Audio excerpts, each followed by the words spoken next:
Pa po meni robotska kosilica je, ne znam, neki robot koji bi onda kosio umjesto tebe dok ti piješ koktele.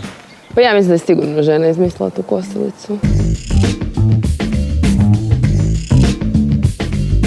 To je moja ideja bila još od kad znam za sebe, od kad sam počeo kositi travnjak. Da li postoji u današnje vrijeme uopće muški ili ženski posao? A kakva je to stroj? To na daljinski ili solo šljak?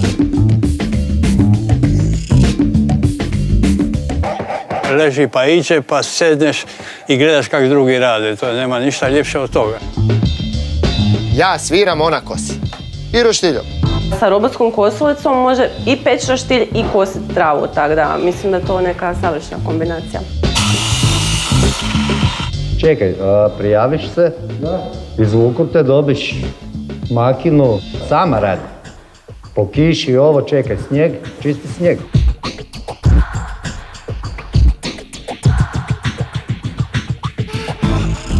Jedva čekam biti sama doma, tako da si mogu malo okućnicu srediti. I oni će to nama dati. Željko!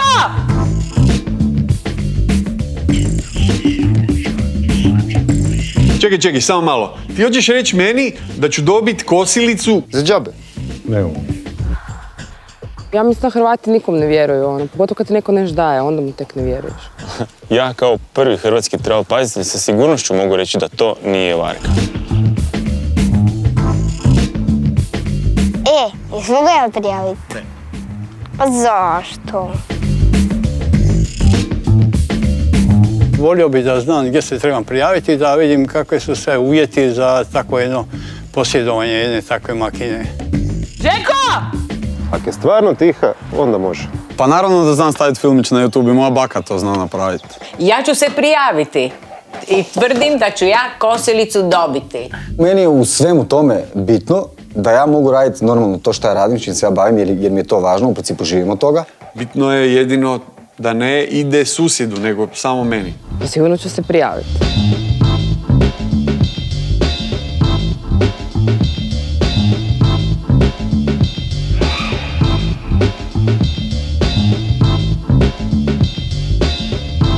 Sad stvarno onak, ljudi koji će se prijaviti za ove travel-pazitelje, oni će naravno imati prilike kositi s tom kosilicom nekoliko mjeseci i nakon što odrade sve zadatke koje im mi dajemo, oni će moći zadržati te kosilice. Ne smeta njima, ne smeta ni meni. Mislim da ću se prijaviti. Ja bi se snimao s kosilicom na travi, gdje ležim pored nje, mislim da će to biti dosta i romantični prizor.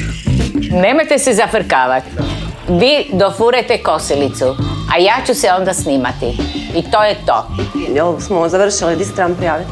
Ja pozivam sve da se jave i sigurno će im se isplatiti ako budu uporni i ako budu vrijedni.